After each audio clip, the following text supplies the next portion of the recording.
A Natale sono tutti più buoni, anche i ladri. A San Donà un ladro è tornato sui suoi passi, riportando quanto aveva rubato la notte precedente. Accanto alla refurtiva, televisore, computer, cellulare, ma anche formaggio, prosciutto, birra e bibite, ha lasciato un biglietto di scuse. Ero disperato, ho commesso un errore.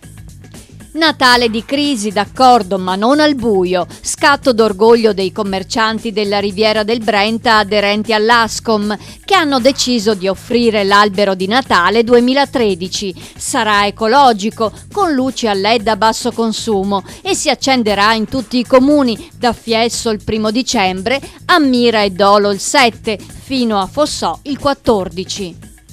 Tornate all'antico e sarà un progresso, diceva Giuseppe Verdi. E allora, altro che mezzi motorizzati, i vigili di Mogliano vogliono il cavallo. In sella a un quadrupede potrebbero sorvegliare meglio aree verdi e parchi, di sicuro risparmierebbero un bel po' sulla benzina. La richiesta è ora al vaglio del sindaco.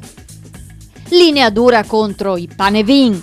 Le ferree regole dettate quest'anno dalla questura ridimensionano i falò, che non possono superare i 5 metri, penalizzato in particolare quello di Susegana, con la veccia a 18 metri d'altezza, multe salate intorno ai 600 euro anche a chi brucia plastica e rifiuti inquinanti al posto del legno.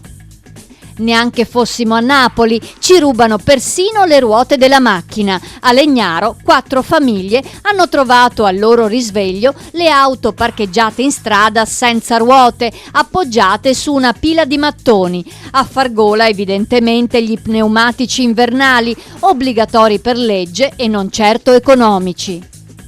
Monete, anfore, mosaici, una sorta di piccolo museo archeologico è stato trovato nell'abitazione di un pensionato di Montagnana che custodiva, a detto per passione, oltre 2500 reperti storici. In realtà i carabinieri sospettano un commercio illecito, per questo i reperti sono stati affidati al Museo Archeologico di Este.